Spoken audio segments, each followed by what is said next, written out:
who we are, and of course, we'll wave at you.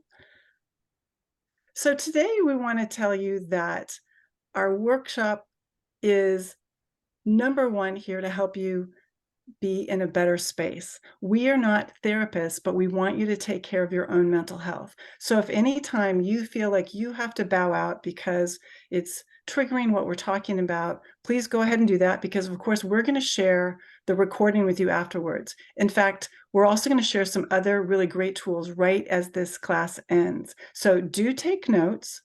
Do write your questions down, because we're going to keep you muted through the presentation, but write your questions down or text them to us in the text box, because they're very important for us. But what we want to share today is that although we are covering traffic violence as such a terrible issue that we are all working to stop, we are not mental health professionals, so we're not going to be going into individual stories today.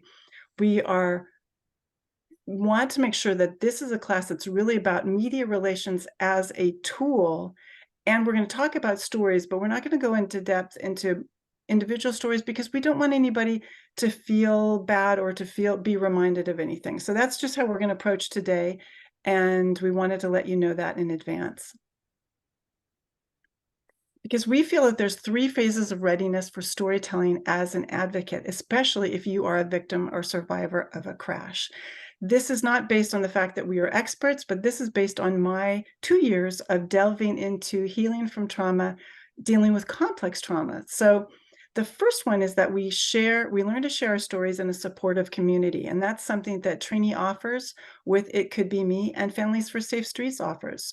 And we want those communities to be trauma-informed, and hopefully to have trauma-informed experts at times, which Trini offers with a therapist that she worked with after her crash. The second phase of readiness to tell your story for advocacy is to moving from it being about you and your pain to recognizing that this story can be used for a strategic purpose. And this is where you start to shape your story in collaboration with other advocates in order to make it be what it can be, to serve a purpose, to help change behavior. And then the third phase is when you start to really become an expert, and your story becomes really nimble and versatile, and you become excellent at telling your story, even when the crowd that you're around or the media that you're talking to isn't necessarily an ally. So it's a scale that you work up at your own pace. Now, the tips we're going to be sharing with you today are good whether you're a newbie, you just started, you have some experience, or you're a seasoned pro. So right now, I want to ask people to take a moment, if you're willing to, and share with us where you are. Tell us your name and your location, if you would. And if you're affiliated with an organization and you have a title that you want to share with us, and then let us know, are you a newbie? Do you have some experience, or are you a seasoned pro? So just go ahead and share that in the text box with us. That will help create some community here so that other people know who you are, where you're from, and if you have anything in common, if you're a newbie, some experience, or a seasoned pro.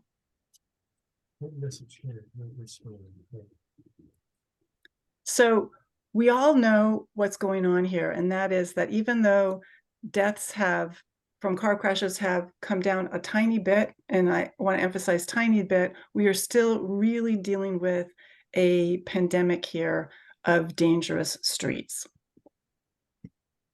And the heart of the matter here that we want you to know is that when you look at stories in the media and you think, aren't they lucky? They're not lucky.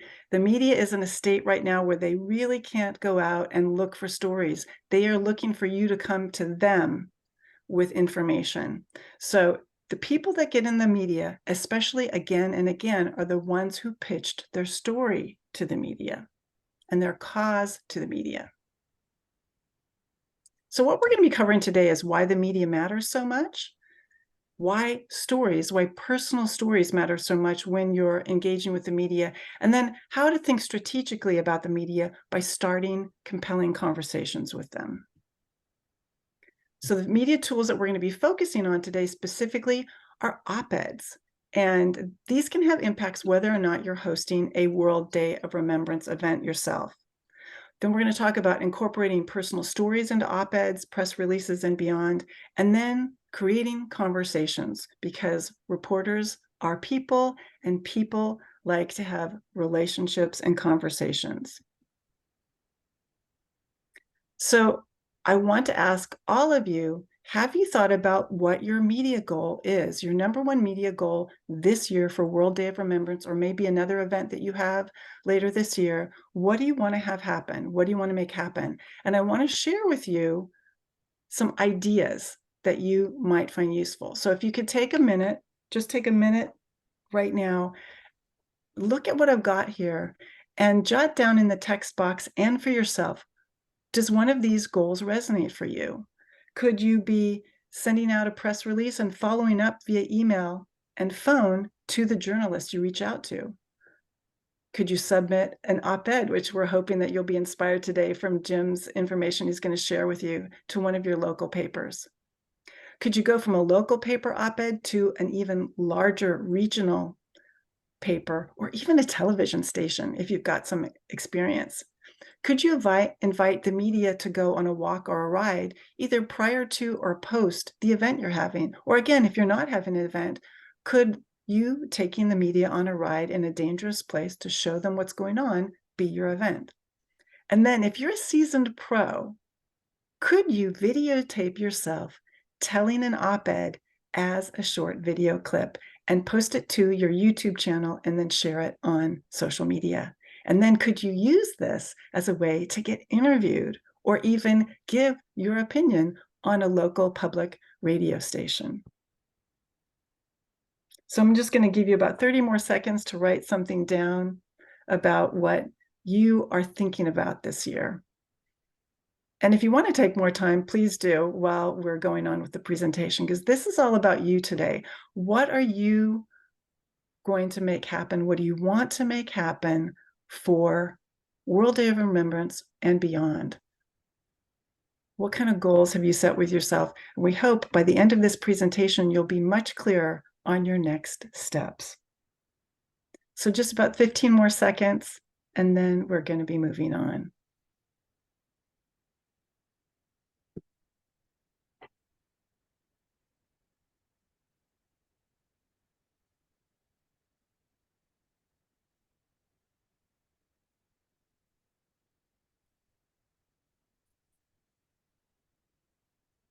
Okay. Keep that in mind as we move through everything today. So now we're going to talk about why in the world the media still matters today. And these are the three things that we really want you to remember. First, volume. The media is a numbers game. So, for example, when I lived in Long Beach, our small local paper, the Grunion Gazette, had 30,000 people in their distribution list. I don't know about you and your organization, but Pedal Love does not have 30,000 people on our email newsletter list. And when I worked for the California Bicycle Coalition, we didn't have that many on our list either. The second is credibility. So there's a funny thing about getting into the news media when it's editorial and not an ad. And that is that your local leaders, your regional leaders, and your statewide leaders are paying attention to your local news media. And when you get in the newspaper, you get more credibility. So if you've been having a hard time connecting with a city council person, or a local legislator, or the mayor, when you start getting the media, they're going to start saying yes to your meetings much more quickly. And then finally, you need to build allies. And that's where you can find them, in the media. You want to grow your fan base and your supporters, but you also want to build your collaborators, like at city government, because when we're working to create safer streets, we're dealing with infrastructure. And that means long-term grants, that means all kinds of planning, and that means a lot of vision, and you need a lot of help. So volume, credibility, and building allies are why the media matters. So now I'm going to turn it over to Jim, and he's going to delve into the specifics of op-eds as a media strategy. Jim? Thanks, Melissa. I'm going to pull back to give some context to what Melissa just said and unpack some of it. For those of you who don't know, I spent 5 years working for Calbike as their communications director, and then I moved on to be the executive director of Sacramento area bicycle advocates for about 6.5 years. And one of my main responsibilities at Saba was working with the media. And during that time, I developed a relationship with the editorial page editor at the Sacramento Bee and wrote 3 op-eds that appeared in the Sacramento Bee. So when we talk about media outreach as it relates to the World Day of Remembrance, we're really talking about one piece in the overall process of creating change. That process begins with having a clear vision for the big or specific thing we want to accomplish and having a strategy for realizing that vision. Communications are one element of that strategy, specifically how we communicate our vision to our supporters and allies, to the wider community, and to the thought leaders and decision makers whose attention and involvement are going to be essential in addressing these problems. We communicate directly to our constituency using direct mail and email, and we communicate indirectly to the wider community, thought leaders, and decision makers through public events and the news media.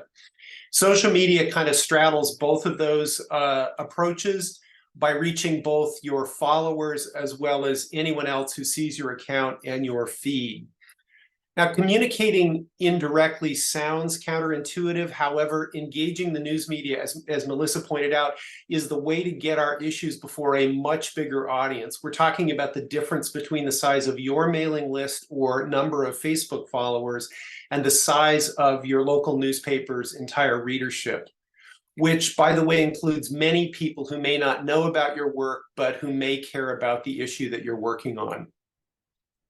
When we make our case through the news media, it also gains an aura of importance and legitimacy. And because it's understood that decision makers are also seeing the media, it helps to increase pressure on them to acknowledge the problem and ideally to support solutions. As Melissa pointed out, there are 2 ways to engage the media to give exposure to your issues. The news media can either write or produce a news story about your issues, or they can give you the space to express your views and opinions in an op-ed. I like to think of an op-ed as a way that a news outlet addresses an issue or perspective that it might not normally cover in its news stories. And it's important to remember that these communication channels are not mutually exclusive, as we'll discuss a little bit later.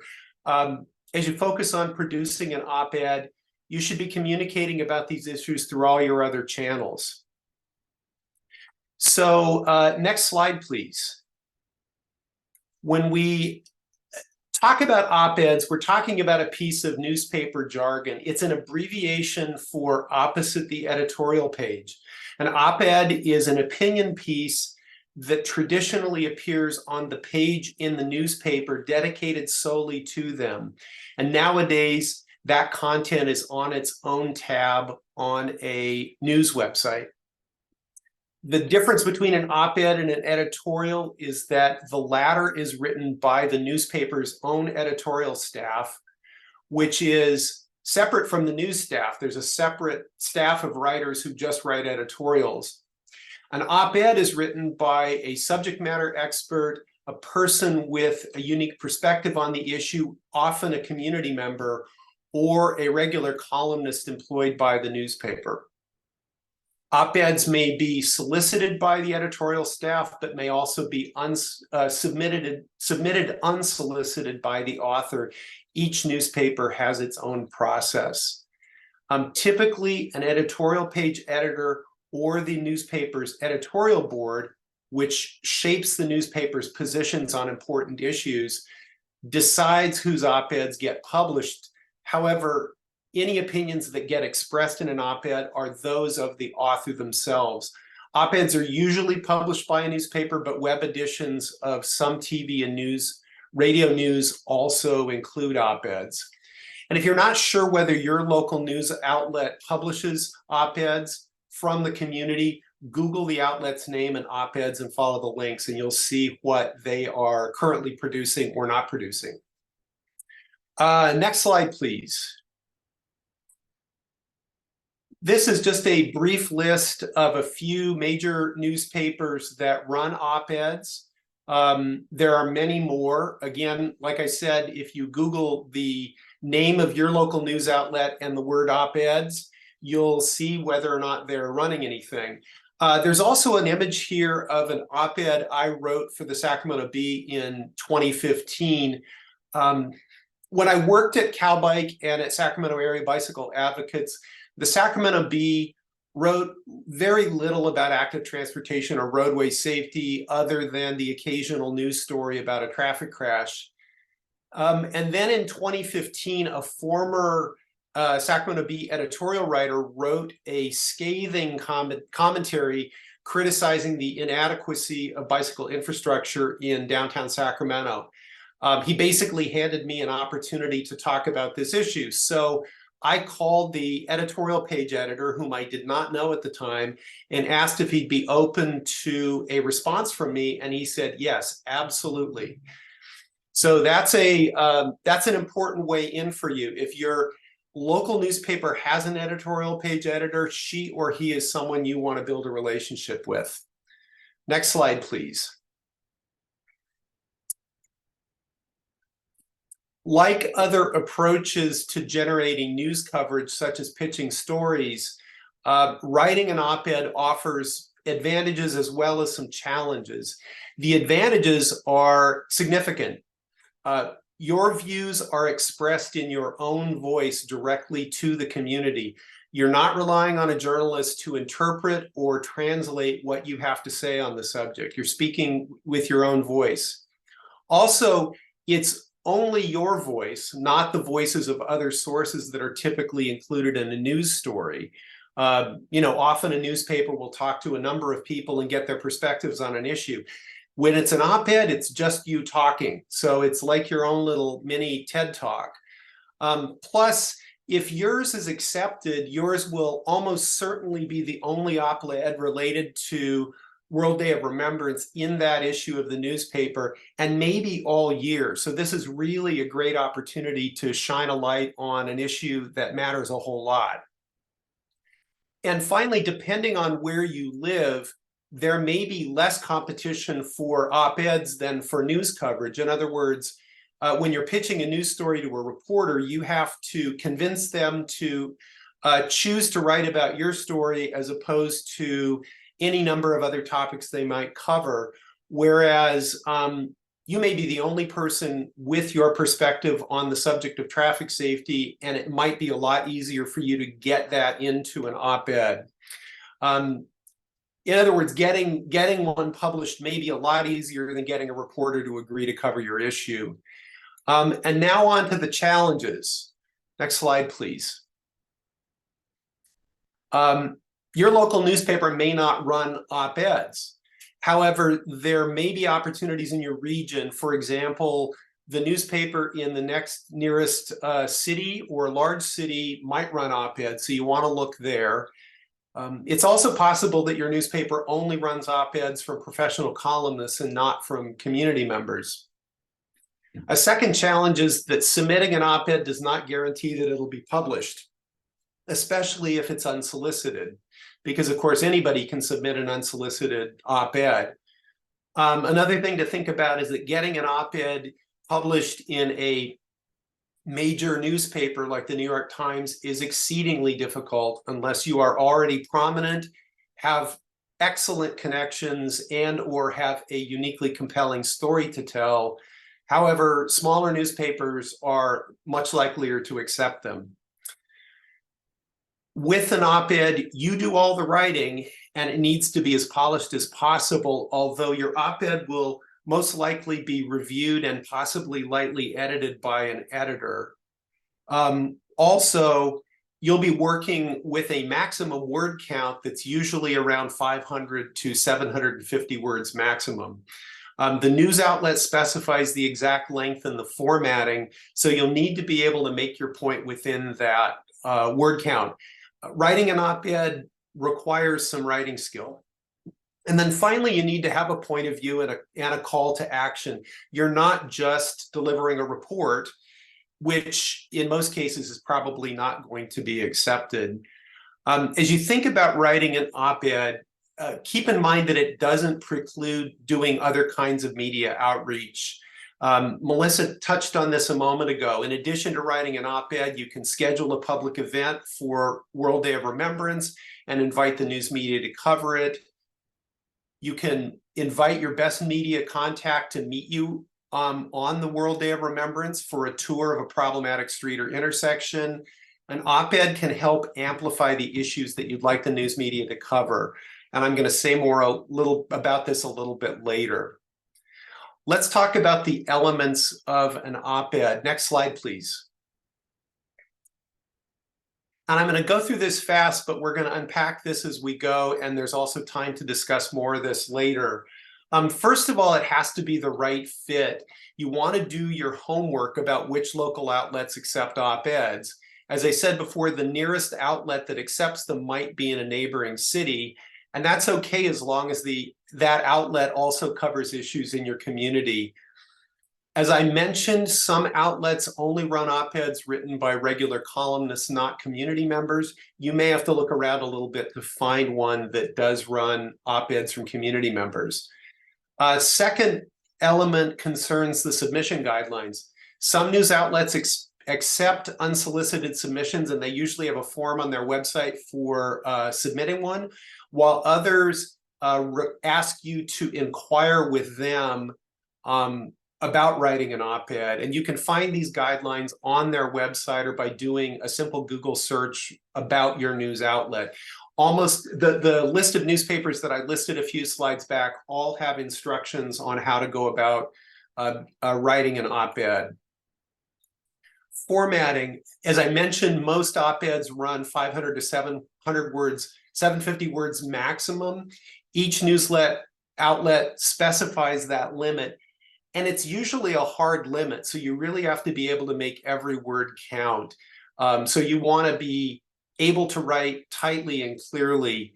I suggest that you read as many op-eds as you can before you start writing and really get yourself familiar with the kinds of op-eds that your news outlet runs, just to get a sense of what others have written about and how they've done it. That can be really helpful guidance to give you an idea of how to write within the word count that you're being asked to write about. When possible, try to email or confirm the submission and formatting guidelines with a real person. Among other things, communicating with an individual at the news outlet can start to build a relationship with them. So for example, I called an editorial page editor at the Sacramento Bee about writing a commentary, and that started a relationship with him, and I was able to talk to him on a number of other occasions. You want to make your op-ed personal. Your op-ed puts a human face on the problem of traffic violence. It really restates the issue in personal terms. So relating a victim's or survivor's experience, and that could be either yours or someone else's, will make your op-ed especially compelling. However, as recommended by the staff at Oregon Walks, before you tell someone else's story, please get their explicit permission to do so.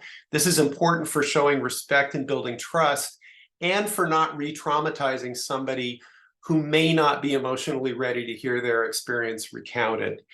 This is a situation where we want to be very careful.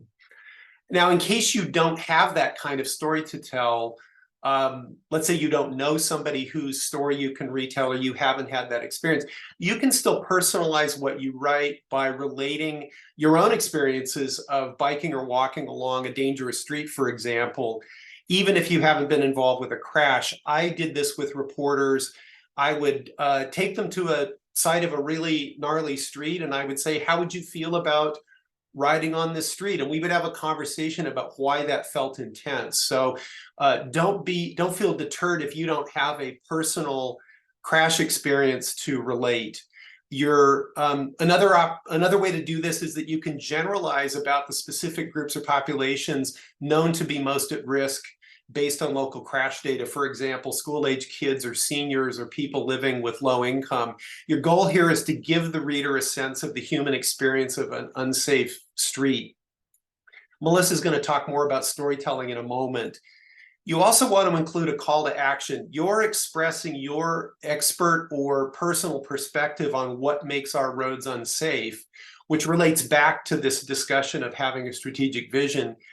In addition to framing the problem in personal terms, I really encourage you to include a call to action. What specifically you want readers to take away from what you're writing, or what you think the community should do to address the problem.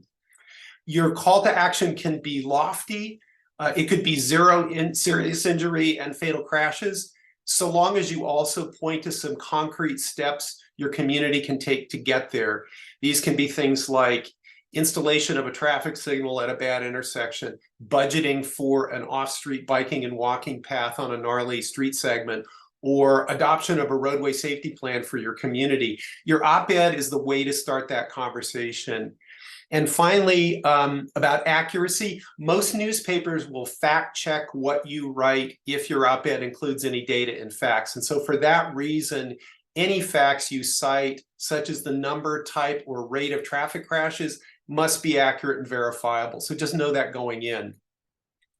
Finally, if you're an individual activist who is thinking about writing an op-ed, I really encourage you to work with your local advocacy organization and acquaint yourselves with their vision and goals related to safe streets and the work that they're already doing in the community. Speaking as somebody who worked for an advocacy organization, having more people working together with us really made a big difference. Your op-ed is going to be a lot stronger when you're all in alignment about the most effective way forward.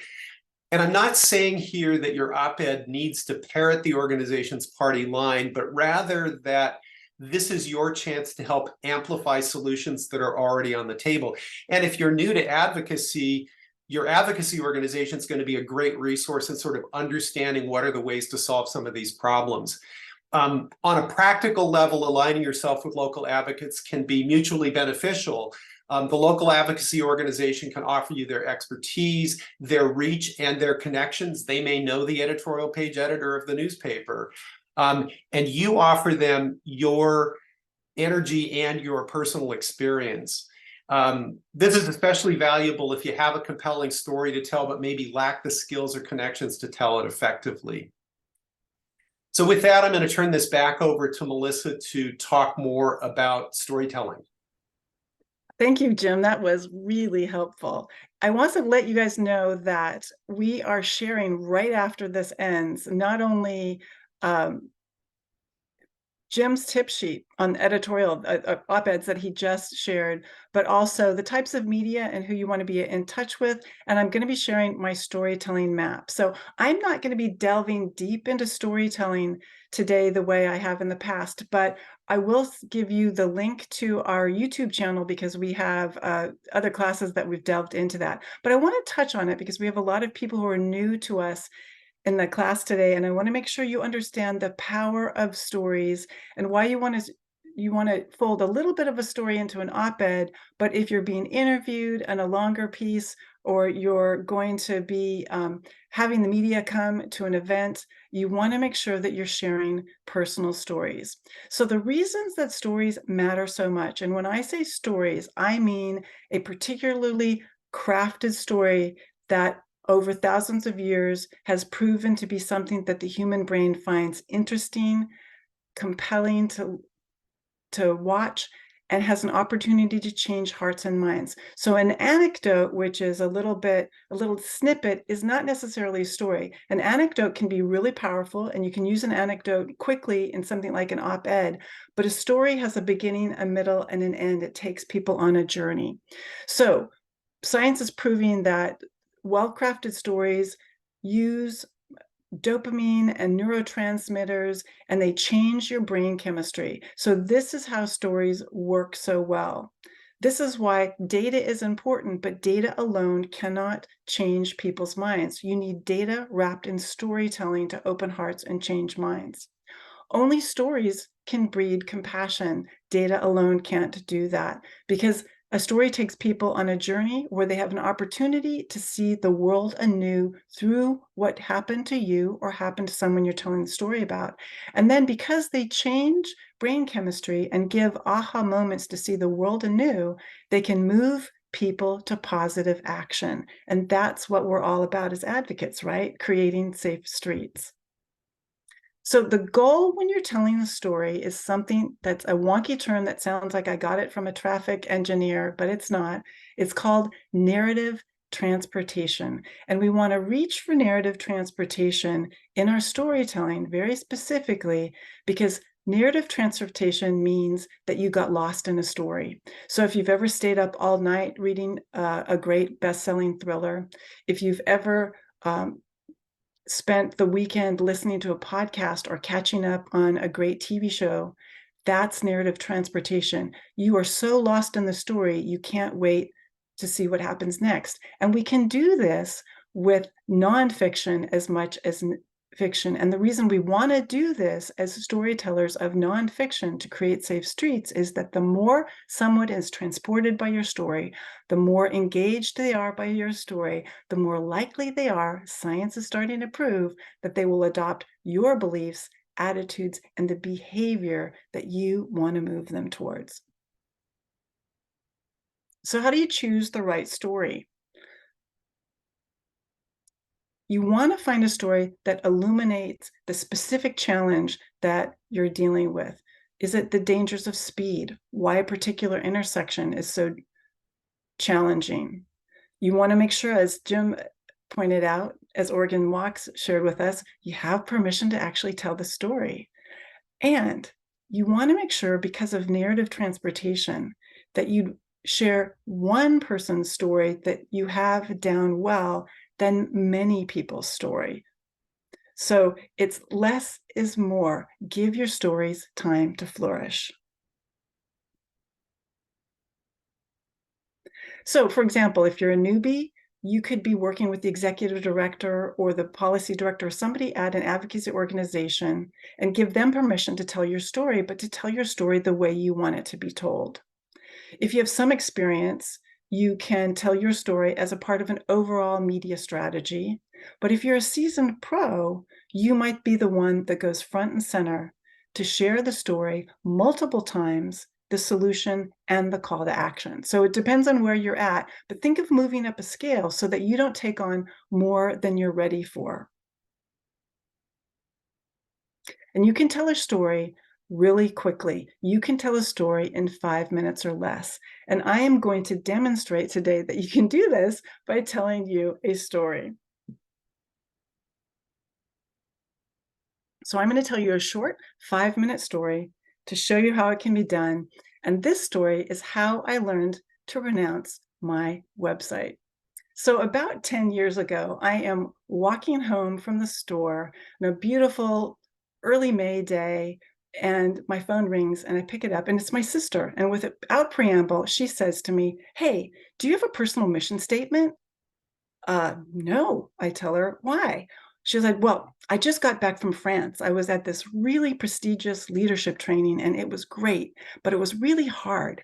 They asked us all what our personal mission was, and they didn't want it to be about our brand or our company we worked for. They wanted it to be about us personally. So I thought you might have one." "No," I said, "I don't really. I have a word that I use as a touchstone, the Buddhist term of Maitri, which is loving kindness or unconditional friendliness, but I don't have a mission statement." "Well," my sister said, "now's your chance. I'm going to be in town at the end of the week for Mother's Day, and I want you to take it on as a challenge. Are you game?" "Sure," I say as I hang up. "I'm game." Now, I felt like a deer caught in the headlights. A mission statement. I had a few days to come up with one. What was I going to do? But the reason I had said yes is that the truth was I was at a crossroads with my own company, and maybe having a personal mission statement would help me out. You see, I'd started Women on Bikes California 2 years earlier, and I just rebranded it and came up with a really great name. The problem was I couldn't say it. Other people could say the name of my new communications platform, but I would mumble, I would fumble, I would put the emphasis on the wrong syllable. People couldn't understand me, and it was just two easy words. What was going on with me? What was going on with me is that I felt like a fraud. I had fallen into bike advocacy a few years before that without riding a bike for over 25 years. I felt a fraud because I couldn't ride my bike on the long community building rides that bike advocacy at the time used to build not only community, but trainings. I could ride for about 2 miles, and I rode almost every day, but yeah, I felt like a fraud. And the third reason I felt like a fraud was that I felt walking and riding transit was just as important, and I did it just as much. So my network was bike advocates at the time, but I felt like I wanted to broaden the story. I felt like all of it was really important to create safe streets and a more sustainable world. So I stewed on the problem for a couple of days, and I wasn't coming up with anything until I was sitting watching Oprah Winfrey give one of her most famous commencement speeches. And I was doing this because, as you know, I write email newsletters on communications, media relations, and storytelling tips. And she is one of my favorite communicators. So I took a break to get a glass of water. And as I stood up, I thought to myself, if I had an opportunity to ever speak to Oprah and she asked me, "Who are you? What are you about?" What would I say? I froze. It came to me. I had one of those huge Oprah aha moments. My eyes filled with tears because I got it. "Oh," I said all of a sudden out loud to nobody in my little apartment but myself. "I peddle love. That's what it's about. It's not just about loving bikes. It's about wanting to create safe streets for everyone." I never mispronounced my website after that again. I could say pedal love easily with pride because I got it. It was about all forms of transportation.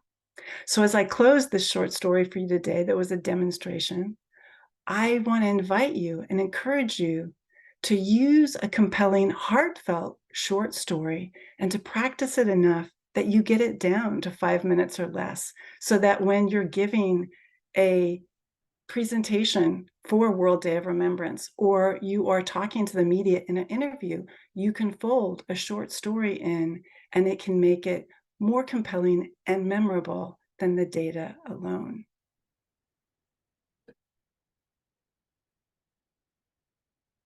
And I'm going to turn it back over to Jim.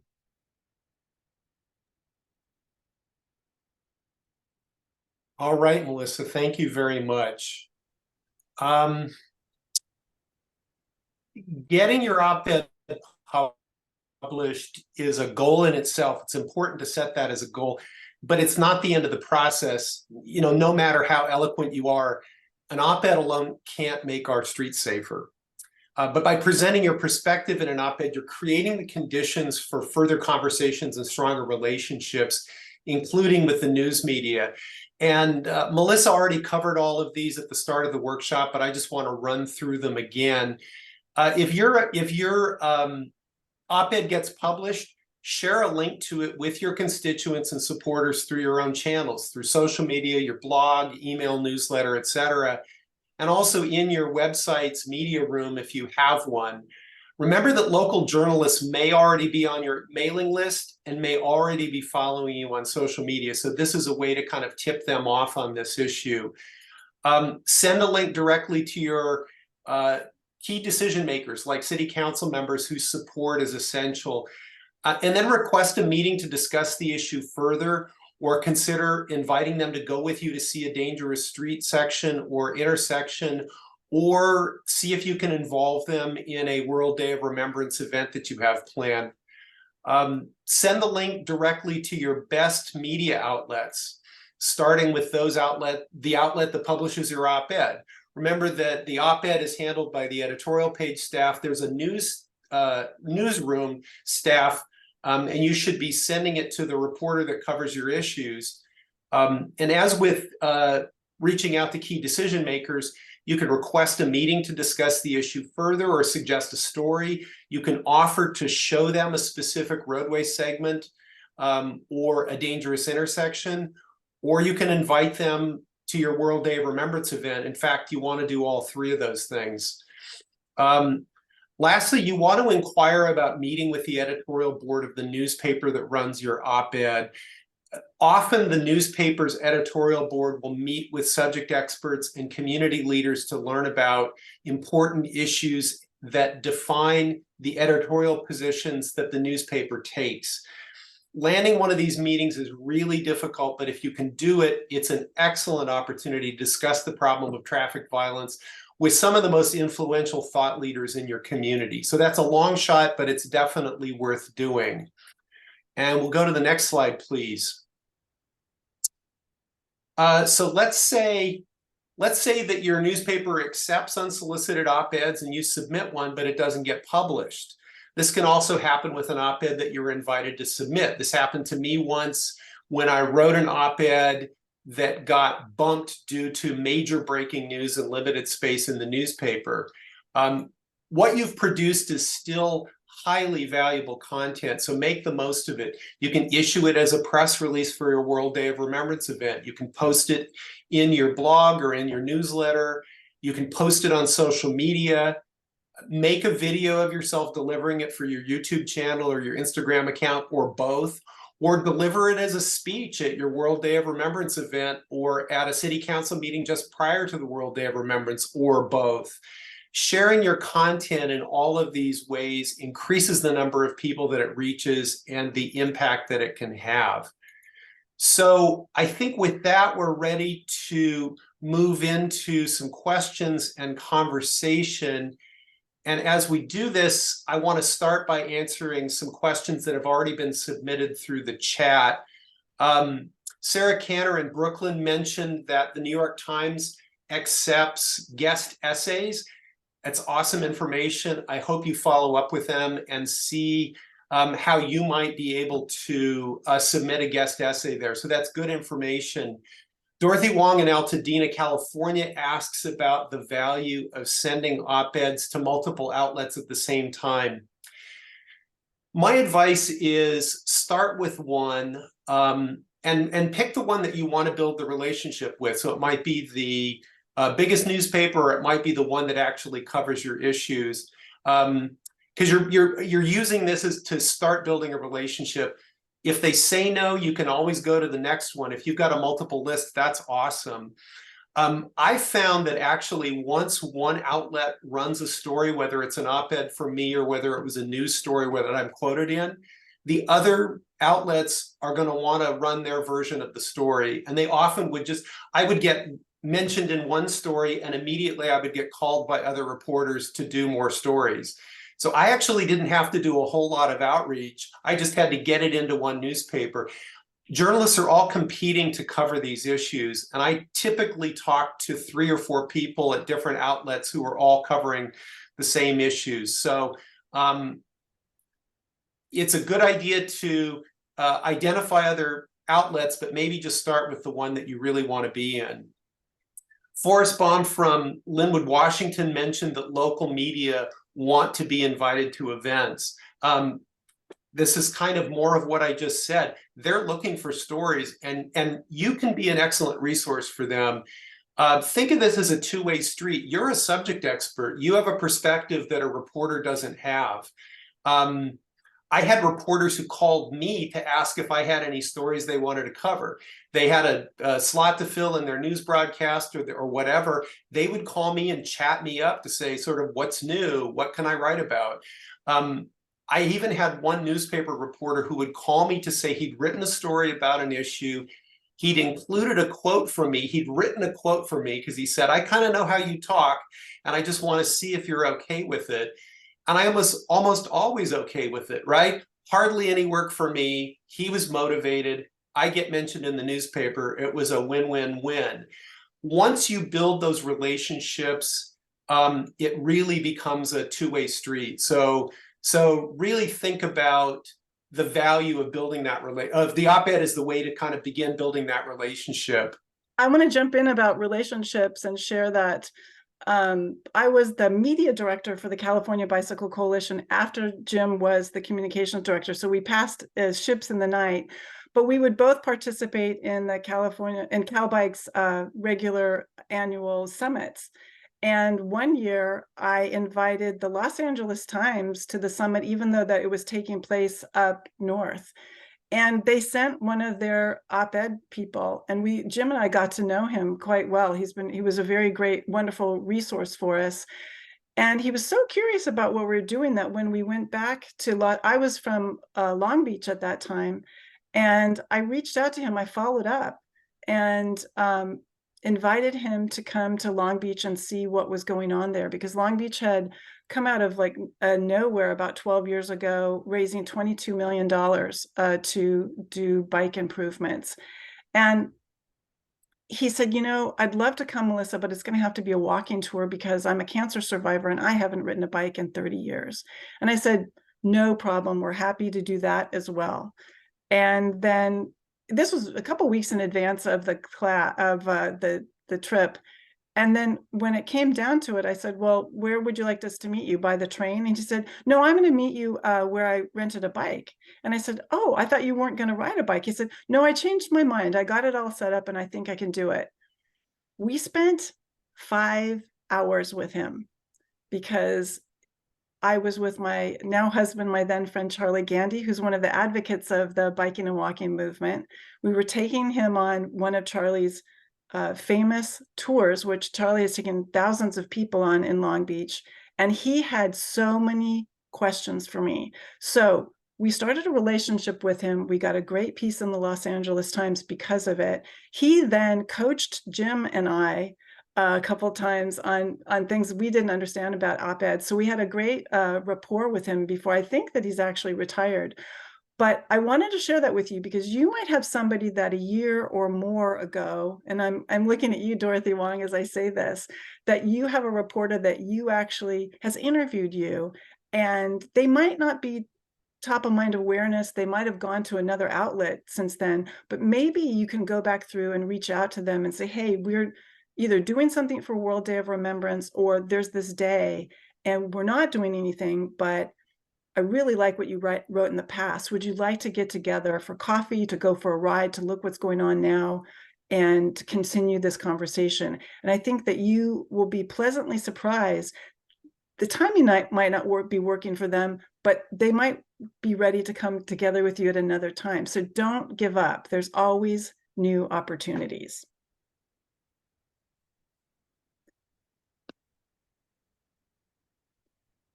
Okay, so, and then Jane, you have a question here about holding a press conference on World Day of Remembrance, fresh off of a tragic event for the community, and you're in Malibu.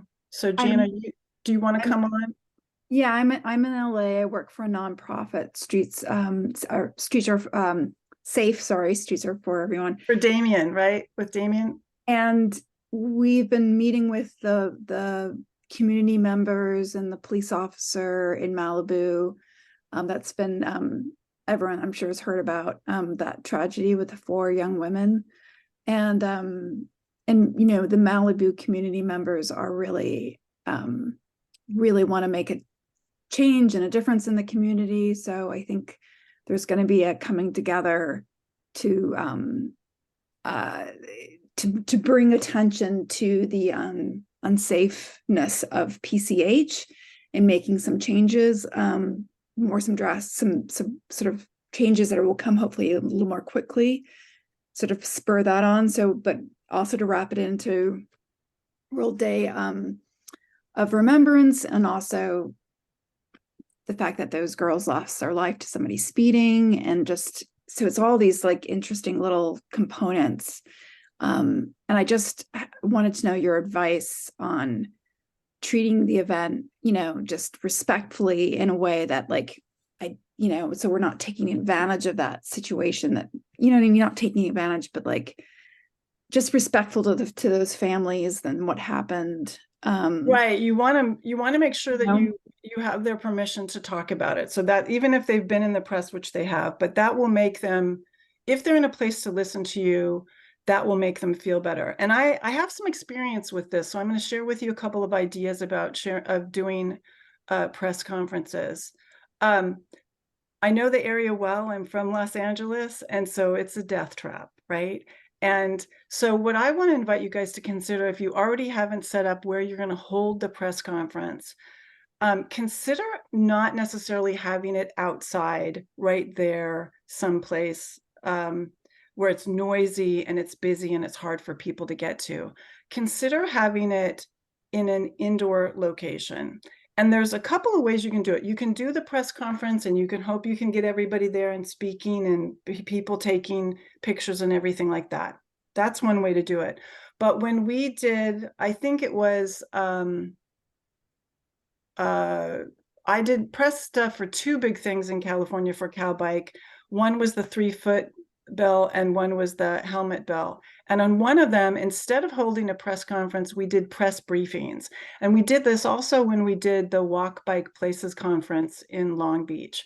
And that is that you let the press know we're going to be at this particular location, and for this number of hours, we're going to be doing press briefings, and we're going to be booking conversations on the half hour with the different media, and you can invite them.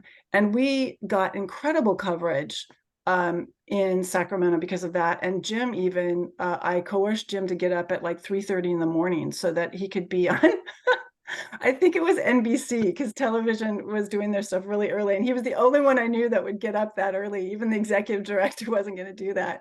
So that was great. But and then what you can do is you can have a number of people there that are, so that you can have people talking to the press, and you can have them in different groups so that a media reporter can actually go through on 15 minutes or the half an hour and talk to, say, you at SAFE.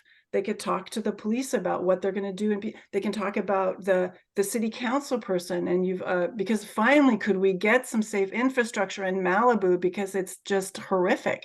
And so you could have them go through that, and it kind of takes the, like, right, it takes the pressure off, and then you can have really substantive conversations and get really good nuanced coverage. Yeah, we have a spot where we think we're going to do it, not where it happened, obviously, because that would be right off the road, but in this triangle of grass in the heart of the kind of the shopping area of what do you call that, the mart area, Yes. the mart, the shop. Yeah. There's Yeah. a triangle of grass over there, so I think we're going to do it there. We still have to sort of meet up with everybody, but we've already had a meeting, and we already actually have launched a whole like a pedestrian memorial kind of called Ghost Tires. We've started this in the past few months to draw attentions to certain areas where pedestrians are being hit and killed because of dangerous intersections or speeding. So we're going to do a Ghost Tire memorial there, and we're going to have a lot of people. I guess my question was more like about like the sensitivity, since this is so fresh, and the sensitivity of the victims and their family. I didn't know if there were any tips, sort of more to I think you have to, again, what Jim said for Oregon walks, and Jim can weigh on this, that the fact that that is great. The fact that you're framing it this way is great.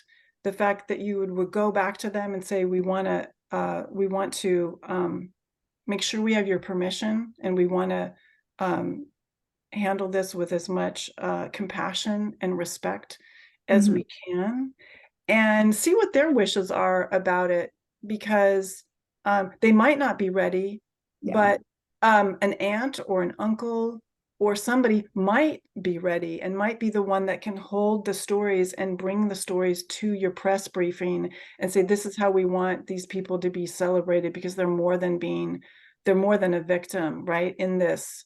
And that's another way that by not just holding it there for 15 minutes and then the mayor's going to speak. You give the real substance. You do a press briefing in a way that the real substance can be there. And then it also gives you an opportunity to have a press kit with stories maybe put together for people and things like that. So I think you're on completely the right track. And the only other thing I would say, and you can reach out to Trini about her therapist, and that therapist might have somebody in the area that could also, if members of the victims and survivors come, could a trauma therapist also be there? And this is, and that they could also even offer a really interesting angle to the press about this horror that we don't talk about enough. And they could, and Jim, I want to let you have some thoughts on this because I'm sure you do. Good idea. Thank you. Jane, I think it sounds like you're still trying to weigh how much of this event will be sort of memorializing. And I think it's valuable to think about that balance, because memorializing these 4 young women has already begun to take place or has taken place. I think your event is an opportunity to contextualize what happened. In other words, talk about some of the systemic issues that happen. Remember, this didn't just happen to 4 women on the PCH on this one day. This is happening all over the country all the time on streets that look just like this. So you're in a position to frame this as part of a much bigger phenomenon. That does 2 things for your participants. One is that it doesn't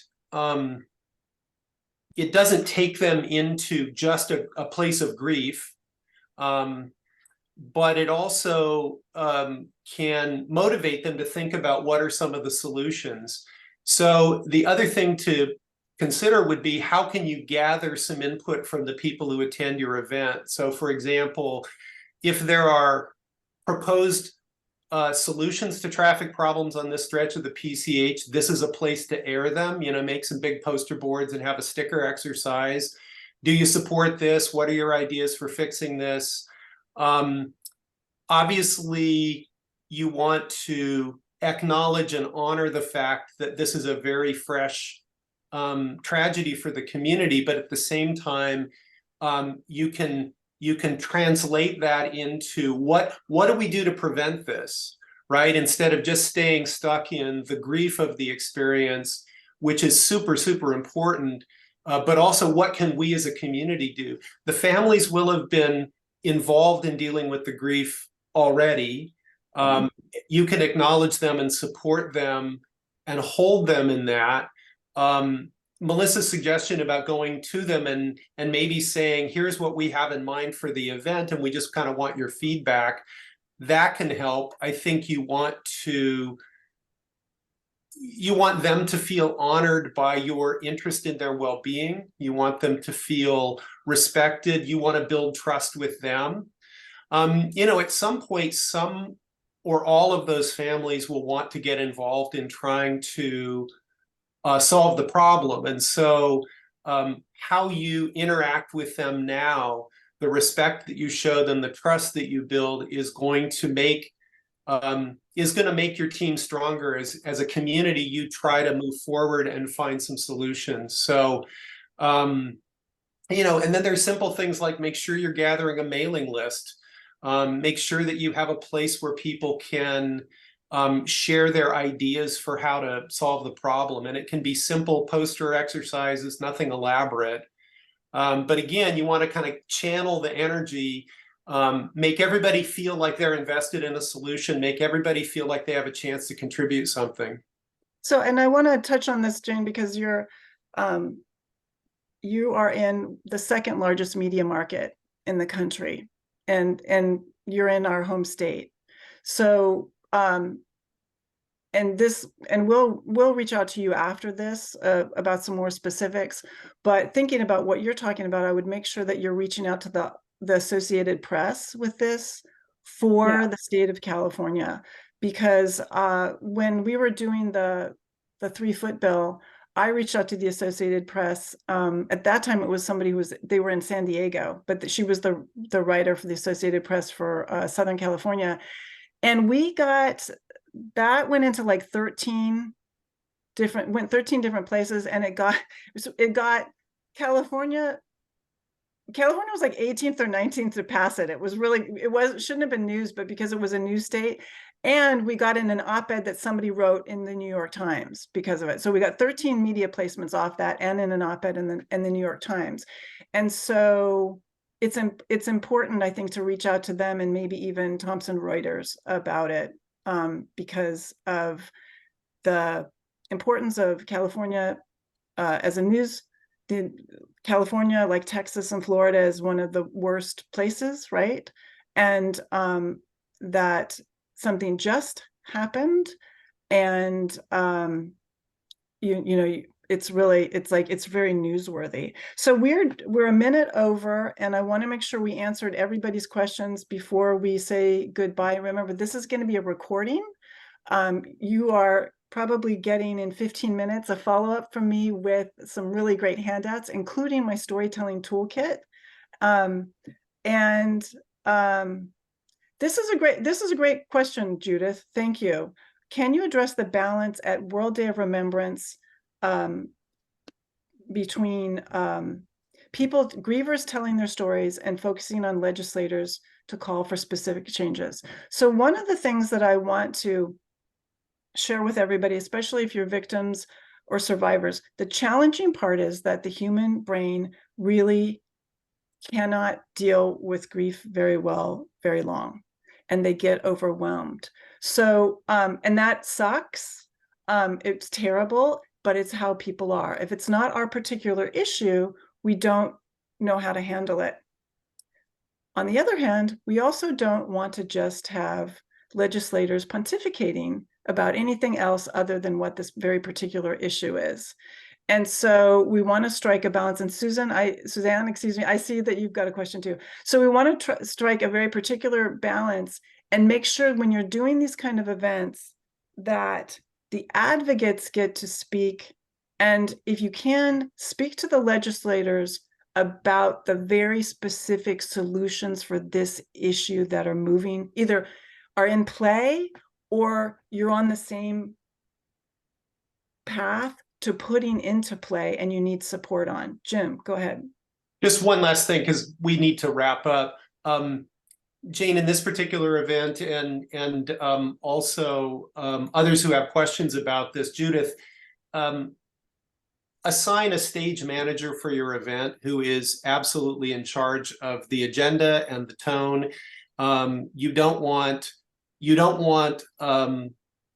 a legislator who is often very good in public events to walk in and potentially hijack what's going on. So having a firm hand on what's going to happen at the event, the tone of it, is really helpful. And that's stuff you can communicate to a legislator beforehand. You can say, look, we're going to give you 5 minutes. The tone of this is striking a balance between acknowledging the tragedy and looking at solutions. We would really appreciate if you could focus on what you're willing to do. Remember, inviting them to this event is you're putting them on the spot to commit to a solution. And I think you have a lot of leverage right then, and you can ask them, I want to ask you to commit to signing our pledge or getting behind our call for a roadway safety plan for our community, or I want to ask your help in getting a traffic signal at this intersection. This is your moment to ask for that favor, because you're giving them the stage, and it's a quid pro quo. It's absolutely a quid pro quo. Suzanne, I want to make sure we get your question too. And so I also want to say, if you have things that you want to follow up with us, do please, because we've put a lot of meat on the bones here and you might have not caught all of it. So make sure you follow up with an email to us if that's what works for you. Share here your name and your contact information if that feels good. But Suzanne, you had a question. So what was that, dear? And you need to go on mic. There you go. I did have a question. I submitted it in the comments.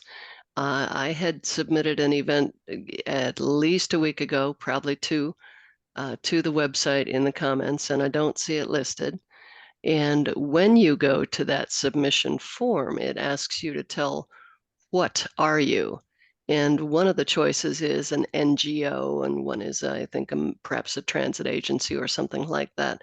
There wasn't one for a club, and there wasn't one for individuals. And are you So talking about a media outlet that you submitted an event to? I'm Yeah. talking about the website for World Day of Remembrance Ah, okay. And to list an okay, event. this is for Trini to answer then. Okay. Yeah, so I can speak to that. So I will reach out to Kate. Did you fill out the form, the actual form?